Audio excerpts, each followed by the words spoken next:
총신대 총동창회장님 되시고 정부협의회 대장이시고 호국 제1교회를 시무하시는 김종원 목사님 나오셔서 말씀 전하실 때 큰 은혜 받으시길 바랍니다. 나오실 때 큰 박수로 환영해 주시면 고맙습니다.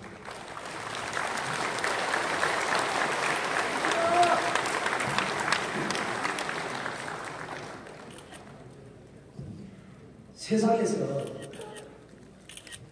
대단히 힘든 일 두 가지가 있다고 말하죠. 하나는 내 머릿속에 들어있는 것을 남의 머릿속에 집어넣는 것이 그렇게 어렵다고 합니다. 그것을 잘하는 사람을 선생님이라 그렇게 말합니다. 그 다음 어려운 것 하나는 남의 주머니에 들어있는 돈을 내 주머니로 가지고 오는 거예요. 그런데 이걸 잘하는 사람들을 가리켜서 사장님이라 이렇게 말합니다. 그런데 이 두 가지를, 이 어려운 일을 한 방에 하는 사람이 있다. 내 머릿속에 들어있는 것을 남의 머릿속에 싹싹 집어넣을 뿐만 아니라 남의 주머니 돈을 내 주머니로 확실하게 가지고 오는 일을 한 방에 잘하는 사람이 있는데 그 사람 명칭을, 그거를 가리켜서 하는 말이 마누라라. 그래서 선생님을 거스리면 배우기를 포기해야 됩니다. 사장님을 거스리면 돈 벌기를 포기해야 되는데, 아니, 마누라를 거스리면 살기를 포기해야 된다. 그렇게 말합니다. 원근각체에서 우리 장로님들 이렇게 보이셔서 너무 감사합니다. 그래서 가끔 뵙죠. 제가 전국 장로의 수련회에 4번째 오는 것 같습니다. 19년에, 20년에, 23년에, 오늘 25년에 4번째 오게 되니까 이제 그래도 좀 얼굴이 좀 친숙한 것 같습니다. 우리 장로님들 참 고생이 많으십니다. 좀 안쓰럽습니다. 목사님과 성도들 사이에 끼어가지고 샌드위치가 돼서 얼마나 힘이 드시지 않습니까? 참, 목사님 하시면서 마음에 안 드는 일이 다 말할 수도 있고, 참 어떤 때는 말이 되는 것 같은 것을 할 때도 있지만 때때는 말이 안 되는 것 같은데 계속 고집을 부리는 일들도 있는 것 같기도 하고, 뭐 그런데 또 다 어떻게 할 수도 없고, 성도님들을 뭐라 그랬는데 일일이 다또 목사님인데 다 얘기할 수도 없고, 중간에 계서 굉장히 힘든 사역을 감당하는 중에 안주인 되시는 권사님들 틈에 또 끼어가지고 얼마나 고생이 많으십니까? 이번 수련회 기간 동안에 참 평안히 쉬는 시간이 되시기를 바랍니다. 네, 권사님도 만만찮아요. 아멘 보니까 굉장히 힘이 드실 것 같습니다. 권사님들도 만만치 않습니다. 그렇죠? 보통 남자들이 나이가 들면 좀 기가 죽는다 하대요. 그런데 어떻게 우리 집 양반은 우리 장모님은 기가 안 죽고 목소리가 안 죽고 기가 안 죽고 펄펄 살아있는 거야. 그 주방위에서 권사님들 고생 많으셨습니다. 이번에 잘 편히 쉬시고 은혜 받는 시간 되시면 좋겠습니다. 참 어려운 시간을 받았습니다. 여러분, 사이다를 뚜껑 따는 게 어렵습니까? 따는 뚜껑 마시는 게 어렵습니까? 네, 뚜껑 따는 게 어렵잖아요. 뚜껑 따놓은 거는 이렇게 따로서 마시면 되거든요. 뚜껑 따는 게 어려운데 이 집회 처음 시작 뚜껑 따는 게 그렇게 어려운 거예요. 근데 내 머릿속에 들은 걸 남의 머릿속에 집어넣는 이것도 굉장히 어려운데 이 뚜껑 따는 시간에 와 있으니까 대단히 어려운데 어쩔 수 없이 여러분이 좀 불쌍히 여기시고 긍휼히 여기셔서 아멘도 좀 해주시기를 바랍니다. 네, 첫 시간에 설 때마다 굉장히 어렵거든요. 근데 이 어려운 시간에 거기다가 첫 시간인데다가 또 뭐가 어려우면 이 다음 시간이 밥 먹는 시간이잖아요. 아, 시간이 만약에 조금 오버되면 이걸로 바가지로 먹는 거예요. 이게 밥을 먹는 게 아니라 욕을 먹게 생겼잖아요. 안타까운 시간에, 어려운 시간에 여러분이 좀 잘 협력해 주시면 제가 또 원로 목사님을 19년 모시고 살아는 경력이 있으므로 알아서 잘 맞출 줄 압니다. 여러분들이 얘기하겠습니다. 참 잘하셨습니다. 이번에 수양에 큰 은혜 받으십시오.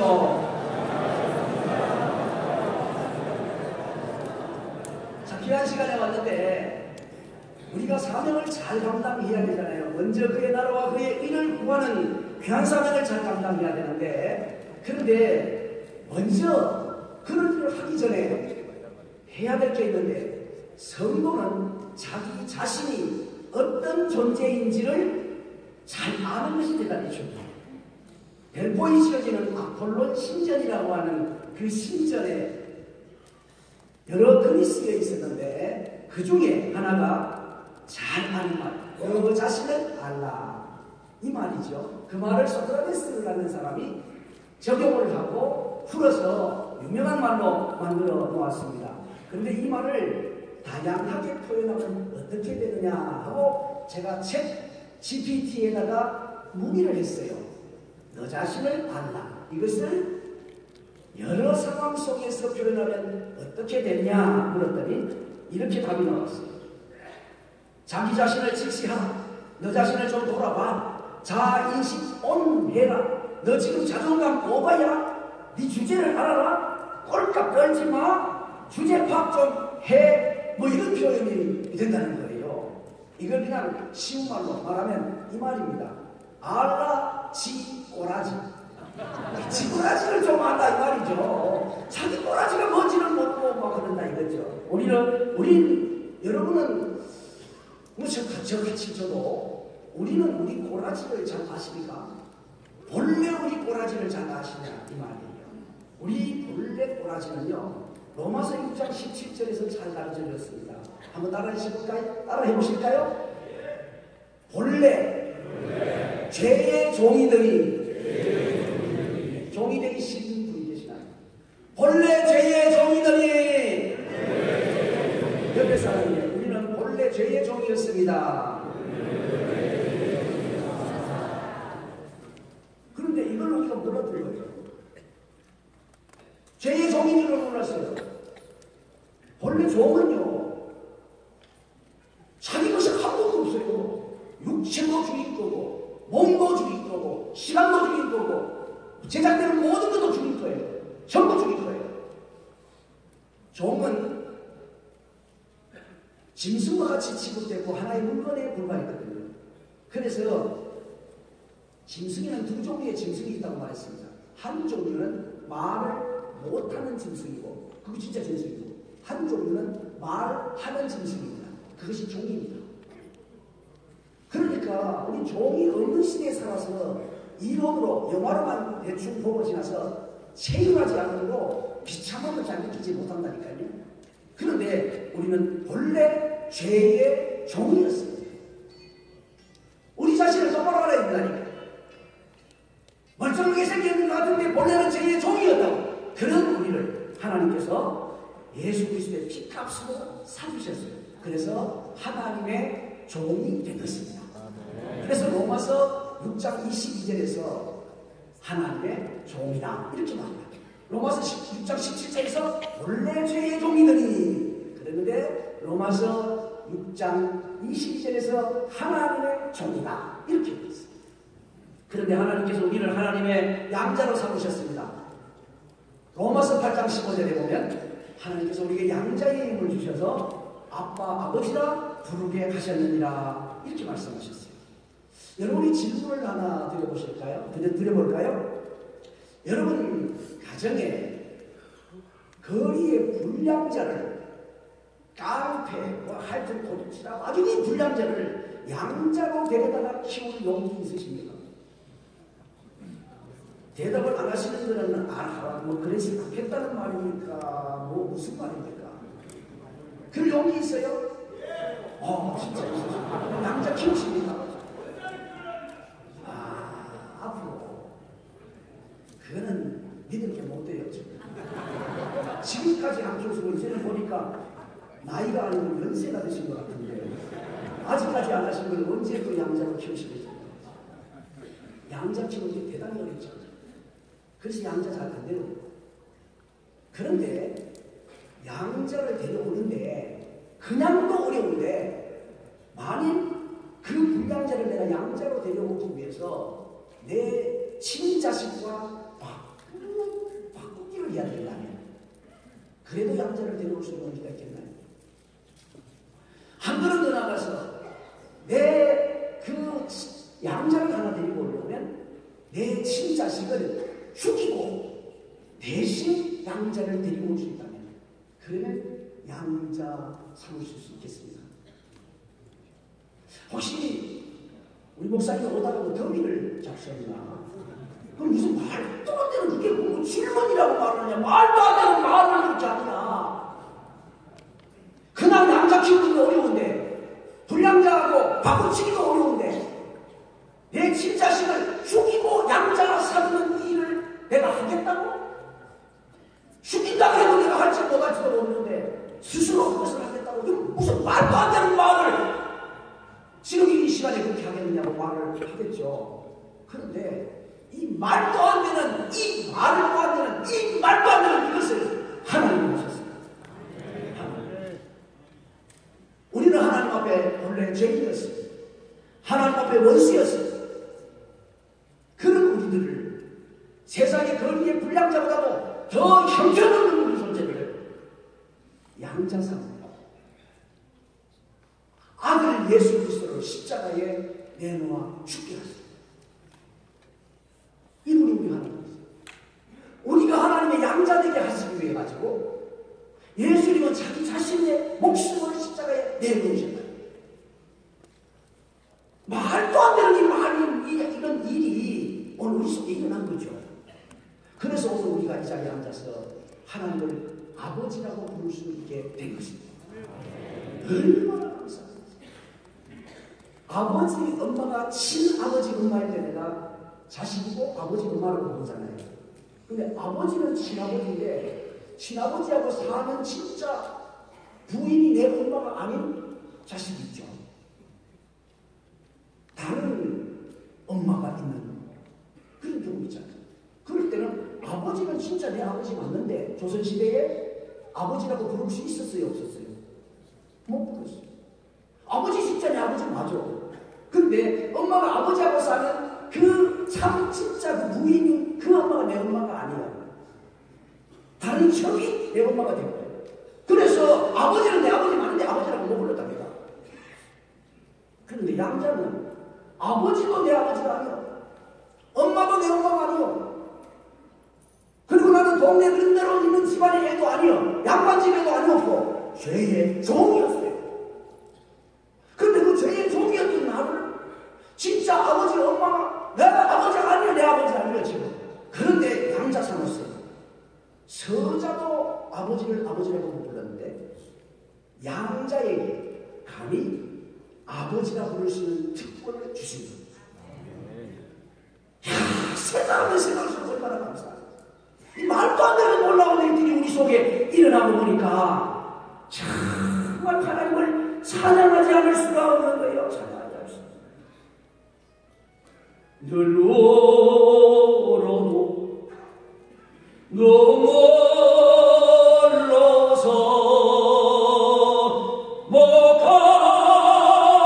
갚을 줄 알아.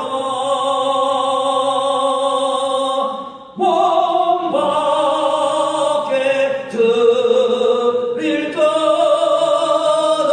없어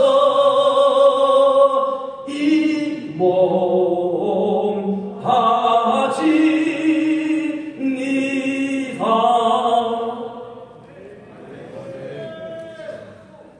정말 이루어질 수 없는 이 엄청난 일들이 우리 속에 일어난 것 때문에 우리가 이렇게 된 것입니다. 그러면 오늘 이런 우리가 어떻게 살아야 되겠어요? 죄의 종이었는데 하나님의 종으로 삼으시더니 종 치워버리고 양자 삼았어요. 아버지라고 부르게 하셨는데 그 정도가 아니라 아빠라고 부를 수 있는 특권까지 주셔서 오늘 여기까지 세워주셨는데 우리가 어떻게 살아야 되겠냐? 그만. 어떤 마음으로 하나님의 의를 이루고 하나님의 의를 구할 수 있겠냐? 그만. 오늘 빌립보서 5장 2장 5절은 말씀합니다. 이 마음을 품어라. 그리스도 예수님의 마음이라. 그 그리스도 예수님의 마음은 어떤 마음입니까? 마태복음 11장 29절을 말씀합니다. 나는 마음이 온유하고 겸손하다. 이렇게 말씀했어요. 그래서 우리가 품어야 될 예수님의 마음은 두 가지를 생각할 수 있는데, 하나는 온유한 마음입니다. 온유한 마음이라는 말은 친절하고 너그러운 태도를 이야기하는 것입니다. 그러니까 조금 그냥 간단하게 우리 피부적으로 얘기하면 남을 나처럼 대하는 자세이면 될 것 같아요. 여러분 자기 자신을 얼마나 사랑하지 않습니까? 자기 자신에게 얼마나 관용하지 않습니까? 다 봐주고 넘어가잖아요. 남을 손가락질 하듯이 만약 그랬다면 내가 견뎌내겠습니까? 나는 다 어쩔 수 없었다고 관용합니다. 그럴 수밖에 없었다고 덮고 지나갑니다. 내 스스로를 얼마나 챙기는지 몰라요. 온유한 마음, 남을 나처럼 생각하는 그런 마음이면, 그런 너그러운 마음이면 온유하라고 말할 수 있어요. 그래서 온유라는 말은 언어의 의미가 친절하고 너그러운 그런 태도를 말한다, 이렇게 말하거든요. 그러니까 그 친절하고 너그러운 태도 단어 이야기가 아니라 피부적으로 다른 사람을 누구처럼 생각하면 된다고요? 나처럼 생각. 내가 배고프면 먹잖아. 남을 나처럼 생각하면 그 사람이 배가 고플 때 물을 줄 수 있어. 내가 나를 향하여 뭐 덮고 지나가잖아. 그럼 다른 사람이 하는 말에 대해서 이렇게 저렇게 봐줄 수 있는 일들이 일어나게 되는 거죠. 그래서 구체적으로 삶 속에서 두 가지만 그냥 이야기를 하려고 합니다. 온유는 성질을 일단 내지 않는 것이다, 이렇게 말합니다. 너그러우니까. 여러분 우리끼리 뭐 식구들이니까 다 같이 얘기할 수 있는데, 성질 잘 내십니까? 안 내십니까? 저 빼고 말고 여러분 당연하시다가 혹시 큰 소리 나는 경우는 없습니까?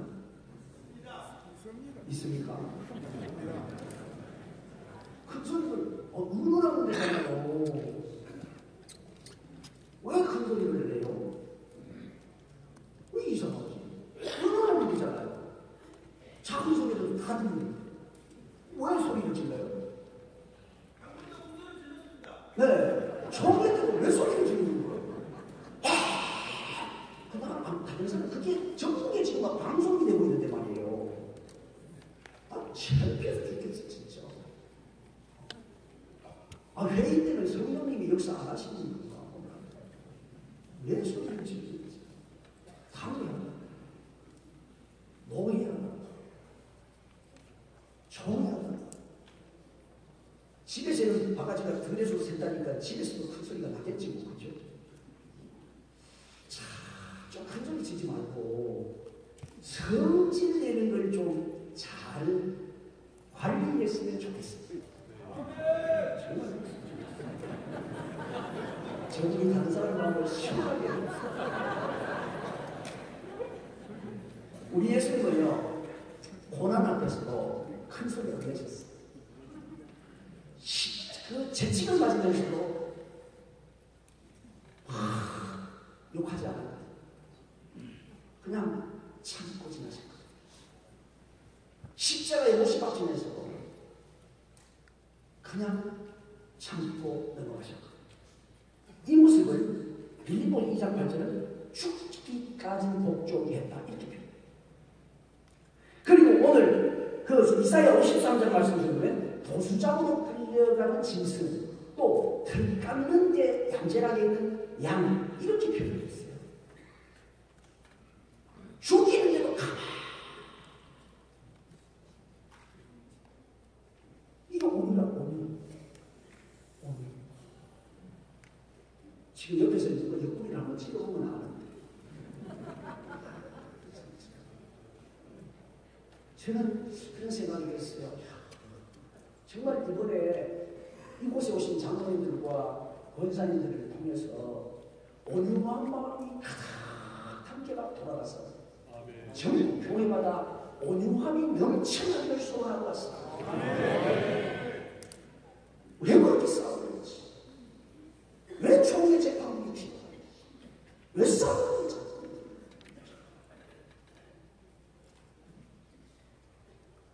모세 보세요. 보세요. 모세가 성격이 있습니까? 없습니까? 한성깔합니다. 여러분 그 성격 고치기 정말 어렵거든요. 모세가 40살에 사람 죽입니다. 성질 나가지고.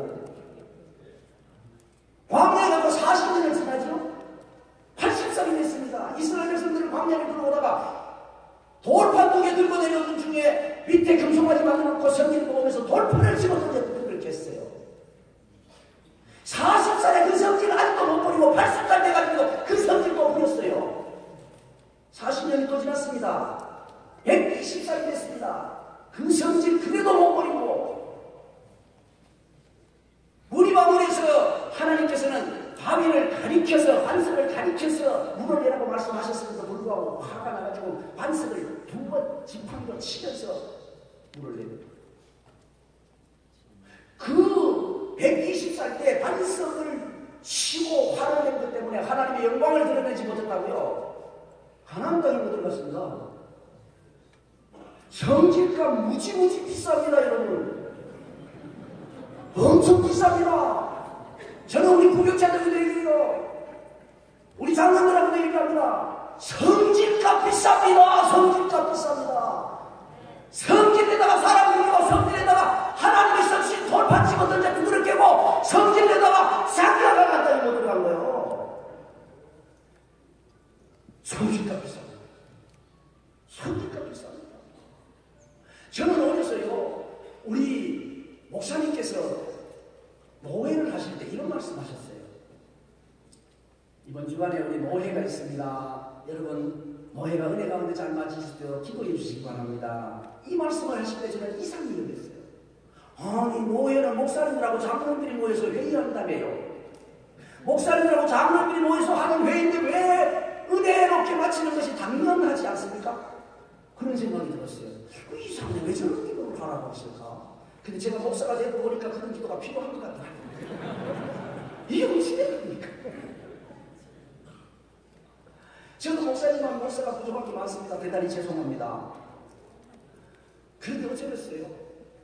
여러분들이 본을 좀 보여주시라고 제가 목사님들 앞에 가서는 꼭 그런 이야기를 할게요. 그런데 목사님들 혹시나 조금 실수하고 그러더라도 여러분들이 본을 보여주셔가지고 목사님들이 부끄러워서 좀 따라올 수 있게 해주시기를 부탁을 드리겠습니다.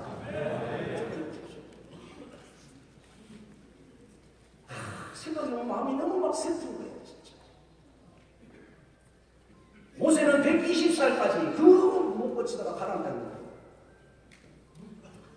오늘은 말이 좀 부드럽습니다. 누가복음 23장 34절에 보면 예수님께서 십자가에 못 박히실 때도 그 고통 중에서도 저들을 사하여 주옵소서. 저들이 잘 몰라서 그렇습니다. 이렇게 말씀하시는 거예요. 이 말을 이렇게 부드럽게 하는 거예요. 교회에서 장로들 권사님들이 언성이 높아지잖아요. 온 교회 공동체가 분위기 이상해집니다. 언성 안 높아도 얼굴빛만 달라도 분위기가 이상해진다니까요. 그러니까 우리 장로님들은요, 그냥 날마다 웃으셔야 돼요. 지금도 분위기가 어서부터 상당히 좀 식어갑니다. 제가 거북해요. 이렇게 한번 해보세요. 이렇게 손을 들어보세요. 손을 들고 이 가에 갖다가 옷을 하나 받고 끈을 하나 묶어보세요. 안 부러지게 싹 묶어요. 1, 2cm 이걸 살짝 벌리시고 이리로 잡아당겨서 길에다가 갖다 걸겠습니다. 안 부러지고 진짜 이렇게 이제 이런 모습으로 좀 계셔야 돼요. 우리 장로님들 얼굴이 시각하잖아요. 그러면 교회 분위기가 이상해집니다. 공동체가 이상해집니다.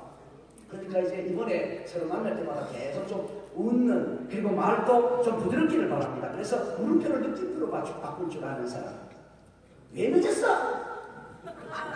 그러지 말고 오늘하고 힘들었지. 그러면요, 늦은 건 자기가 더 잘 알아요. 미안해가지고 아이고 죄송해요 이렇게 된다. 또 실수했지? 그러지 말고 그럴 수도 있지. 왜 전화 안 받았어? 큰 일이 일어나지 않은 것이 있네. 뭐 이렇게 좀 말을 좀 부드럽게 좀 찾았어요. 연구해서 하셔야 돼요. 그래서 이걸 지 이렇게 좀 바꿀 수 있으면 좋겠어. 그럴 수 있어? 이걸 그럴 수도 있지. 제가 그럴 수 있어? 그럼 여러분 그럴 수도 있지. 이렇게 한번 해보겠습니다. 그럴 수 있어? 그럴 수 있어? 이제 여러분끼리도 장로님 느낌으로 그거 계시잖아요. 아니 장로가 내가 그럴 수 있어?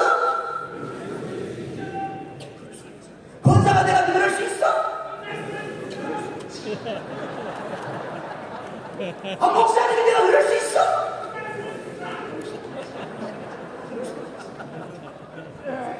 좀 그렇게 물음표를 갖고 좀 이렇게 어떻게 잡듯이 하는 것을 느낌표로 평안하게 만들어주는 역할을 우리 장로들이 하신다면 전국 교회가 좀 평안해지리라고 믿습니다. 우리는 예수님의 희생을 통해서 구원을 얻은 성도들이지 않습니까? 그래서 온유한 마음이 있어야 되고 두 번째는 겸손한 마음이 있어야 합니다. 겸손이라는 것은 낮아짐 그리고 비천, 경비 이런 것을 말하는 것, 남을 존중히 여기는 것. 그냥 간단하게 말하면 남을 나보다 낮게 여기는 것이다 이렇게 말할 수 있어요. 성경적으로 말하면 하나님의 전능하심 아래서 겸손히 무릎을 꿇는 것, 겸손히 엎드리는 것, 이것이 겸손이다 이렇게 말을 할 수 있습니다. 그래서 이 겸손을 가지려면 하나님의 은혜를 기억하는 게 굉장히 필요하고 겸손은 하나님의 은혜를 기억하는 마음이다 이렇게 표현할 수 있겠죠.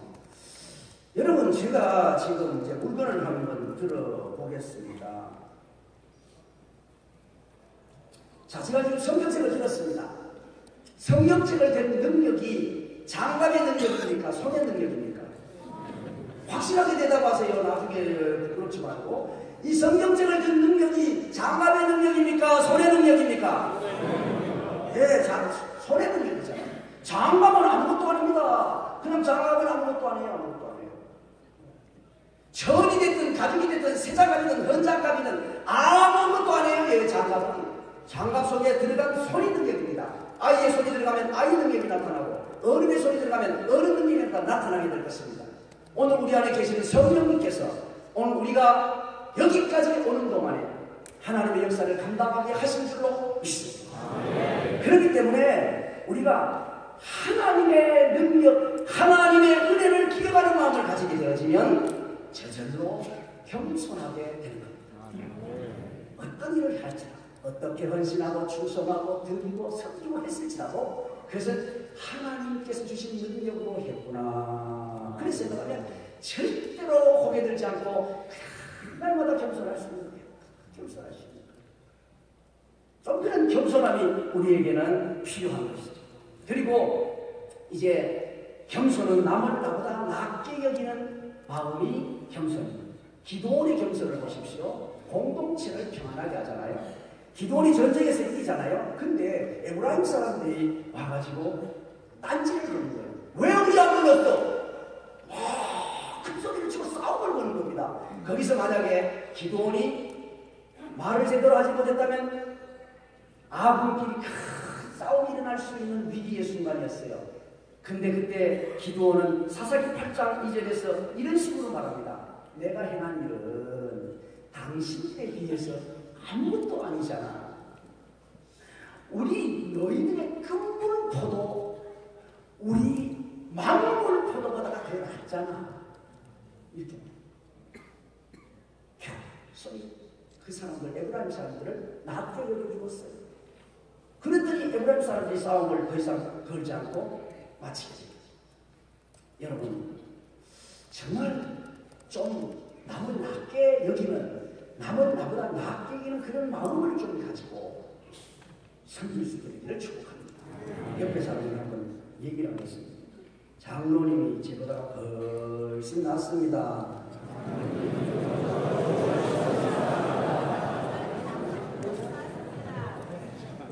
근데 사실은 내가 더 나은 데를 시키려고 하기는 하는가 이렇게 생각했는지 말이 역시 없잖아요.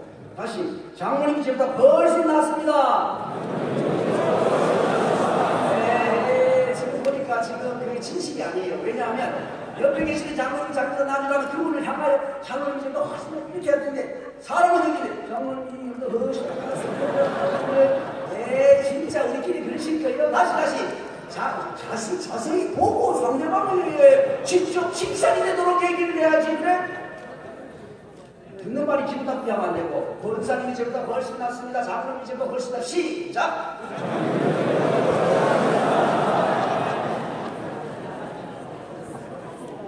나는 걸 알고, 밥 잡수실 때도 새치기 하지 말고, 다른 사람한테 세워드리고, 그게 남을 나보다 낫게 여기는 거지. 그리고 다른 사람을 나만큼 생각하는 마음이지. 할 수만 있으면 좋은 자리 내가 해야 되고 말이지. 그러면 되겠습니까? 찔리는 게 있는가 봐봐. 그리고 우리가 하나님의 은혜를 기억하는 그런 마음이 있으면 겸손하게 되고, 남을 나보다 낫게 하는 그런 마음으로 살아야 되는데, 만약에 뭔가 잘 된다면 우리 현실 속에는 한쪽 무릎을 꿇을 줄 아는 자세가 필요해요. 자, 보세요. 자, 지금 이 물건이 여기 있잖아요. 이렇게 있으면 제가 이 물건을 잡을 때 취하는 태도가 이 정도입니다. 이렇게 하면 이 물건을 집을 수가 있어요. 그런데 제가 한 단계 올라가는 상황이 일어날 수 있어요. 공부를 더 많이 했을 수도 있고, 영예가 올라갈 수도 있고, 지위가 올라갔을 수도 있어요. 집을 세우기로 잘 세웠을 수 있어요. 집사님으로 계시다가 장로님이 되시고, 집사님으로 계시다가 권사님이 되실 거예요. 한 단계 올라갔어요. 이렇게 내가 한 단계 올라갔어요. 그런데 나는 변함이 없습니다. 조금 전에 취하는 행동과 똑같은 행동을 취합니다. 똑같은 행동을 취하는데 저기 있던 휴대폰이 제 손에 부딪혀요? 안 부딪혀요? 안 부딪힙니다. 안 부딪혀. 그러면 휴대폰이 제 손에 부딪히려면 한쪽 무릎을 꿇어야만 됩니다. 꿇어야만 치울 수 있어요.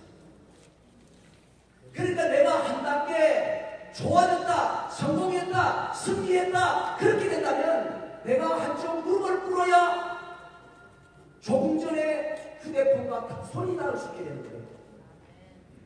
만일 내가 더 좋아졌는데 나는 변함이 없으면 다른 사람이 가르쳐서 도도해졌다고 말을 하는 겁니다. 교만해졌다고 말을 하는 겁니다. 왜냐하면 자기에게 손이 미쳐오질 않거든요. 그런데 내가 한쪽 무릎을 꿇을 때, 내가 한 단계 높아졌으면 내가 한쪽 무릎을 꿇어야 그 밑에 사람하고 손이 닿는 거 아니겠습니까? 그때에 그 사람은, 제 사람은 변함이 없어, 이렇게 말합니다. 내가 변했어요. 어느 정도로? 한쪽 무릎을 꿇을 정도로. 내가 한쪽 무릎을 꿇는 정도로 변했기 때문에 남들이 변함없는 사람이라고 말을 하는 겁니다. 만약에 내가 변단계가 올라졌다, 더 훌륭하게 됐다, 그러면 한쪽 무릎을 꿇는 정도가 아니라 두 쪽 무릎을 꿇고 거꾸로 엎드려야만 이것을 지을 수가 있어요. 그러니까 오늘 우리 장로님 여러분들이요, 여러분의 삶에, 우리 권사님 여러분들이 여러분의 삶에 뭔가 조금 더 좋아지는 일이 있거든. 더 훌륭하게 되는 일이 있거든. 더 성공하는 일이 있거든. 한쪽 무릎을 꿇으시는 겸손함이 있기를 축복합니다. 그리고 더 좋아진다, 더 나아진다, 그러면 두 쪽 무릎을 꿇게 되시기를 축복합니다. 개인적으로도 그러하고 교회적으로도 그러합니다. 만약에 여러분이 섬기는 교회가 옛날보다 훨씬 더 도움이 된다, 예배당을 더 크게 지었다, 그러면 그 교회 목사님과 장로님들이 한쪽 무릎을 꿇으셔야 합니다. 두 쪽 무릎을 꿇고 엎드리셔야 돼요. 그래야 다른 교회에서, 작은 교회들이, 성장하지 못하는 교회들이 변함없는 목사님, 변함없는 장로님, 변함없는 교회라고 말을 하게 됩니다. 그렇지 않으면 도도해졌다, 교만해졌다, 그렇게 말을 하게 되는 겁니다. 이런 겸손함으로 오늘 우리 한국교회를 살리게 되기를 축복합니다. 우리 교회를 살리게 되기를 축복합니다. 정말 우리가 살아가야 되지 않겠습니까? 말씀을 냈습니다. 인생이 절대로 피할 수 없는 두 가지가 있습니다. 그것은 죽음과 하나님의 심판입니다. 죽음과 하나님의 심판 중에는 반드시 가게 되는 곳이 있습니다. 둘 중에 한 곳은 가게 됩니다. 천국과 지옥. 그런데 천국과 지옥 가는 전에, 죽음과 심판 전에 우리는 살면서 반드시 해야 될 두 가지가 있습니다. 하나는 사명을 감당하는 일이고, 하나는 믿음을 지키는 일이고, 하나는 사명을 감당하는 일입니다. 믿음 지키는 일은 예수님을 잘 믿는 걸 말하는 거예요. 사명을 잘 감당한다는 것은 예수 그리스도를 잘 증거하는 것을 말하는 것입니다. 이렇게 사는 동안 이를 위해서 우리가 정말로 예수님의 성품을 닮아야 될 부분이 있습니다.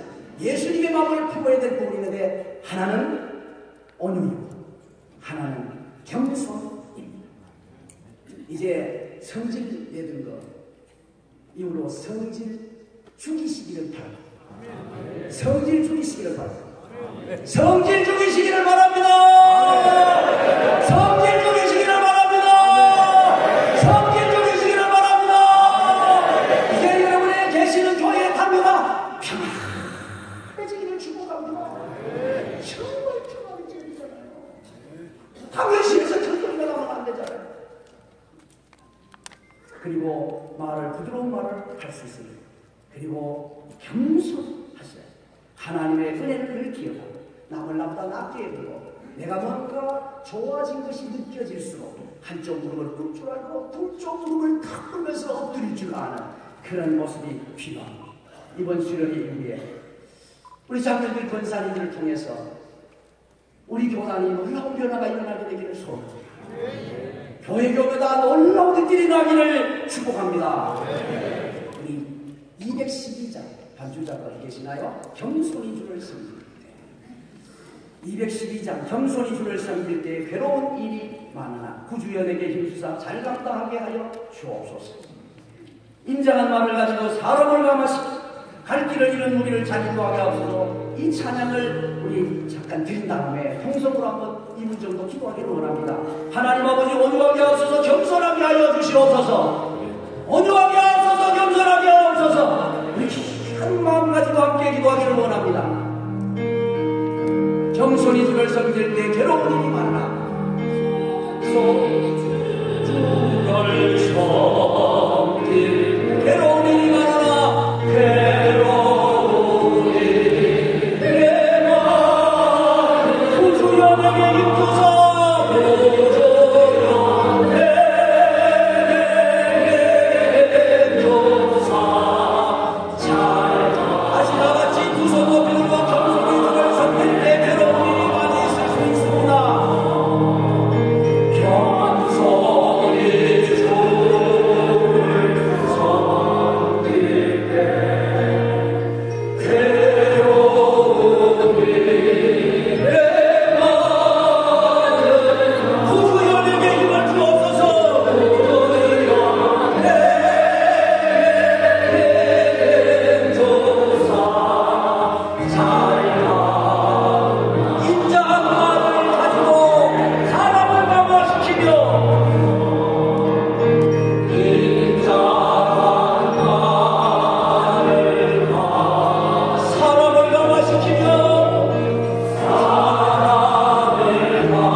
그동안에 성질 내는 것, 화를 내는 것, 회개합니다.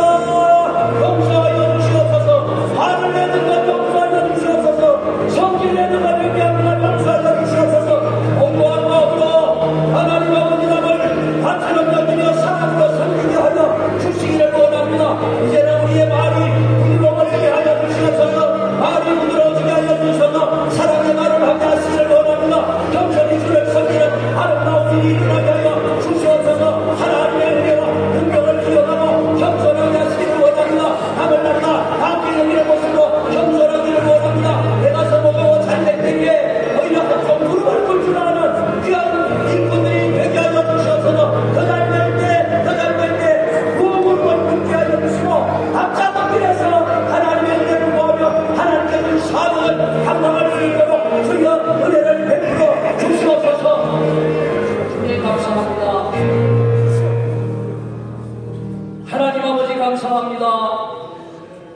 세계 선교 사역 잘 감당하게 하여 주시옵소서.